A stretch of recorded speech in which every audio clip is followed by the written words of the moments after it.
Okay. How's that look, guys? It's a chair, right, Chuck? Yeah, of course it's a chair. What does it look like?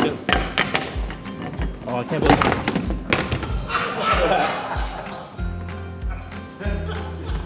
Actually, don't answer that. I think I'm a little too fragile right now to handle the truth.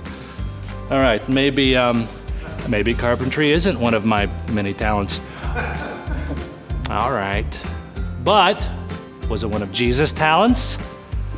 There's been plenty of speculation as to whether or not Jesus was actually a carpenter like his earthly father, Joseph.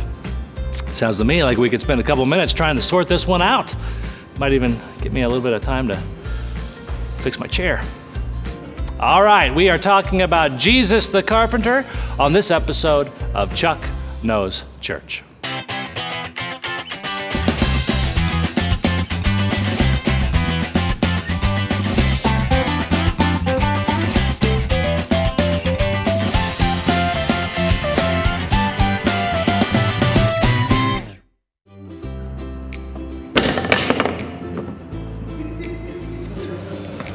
Forget it. As I mentioned, there has been plenty of speculation about Jesus being a carpenter, but nothing definitive. What is known is that in the Gospel according to Mark, most likely the earliest of the canonical Gospels, Jesus is referred to as a carpenter by those in his hometown.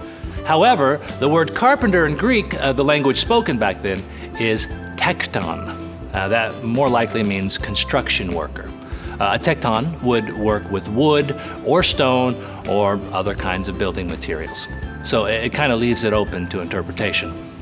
Now also in the Gospel according to Mark chapter 6, Jesus began to teach in the synagogue on the Sabbath, and they said, "What deeds of power are being done by his hands? Is not this the carpenter, the son of Mary?"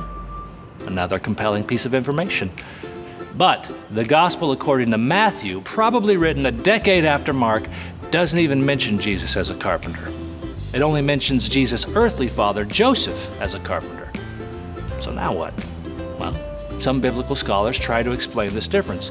Maybe Matthew didn't want to show Jesus in this menial job. On the other hand, Joseph would certainly be proud to have his son follow in his footsteps, right? Now, there are also some early Christian writings that reference Jesus as a carpenter, writings that never became a part of the New Testament canon, meaning they've never been accepted as sacred books of the Bible. For example, in the infancy Gospel of Thomas, Jesus is working with Joseph in a carpentry shop. He's between maybe 5 to 12 years old. And even then, Jesus performs these miracles like stretching wooden boards and planks to help Joseph with his so-called handiwork. Go figure. Of course, you have to remember these writings have never been accepted as part of the New Testament. I don't know exactly what to think about that, but I do know that I could use a miracle or two to fix my chair. All right, if you'd like to know more, be sure to ask your pastor. Tell them Chuck sent you. You know, maybe it's more of a chair just for looking at instead of sitting in. It makes sense too, because my dad wasn't a carpenter. He was, a surrealist sculptor.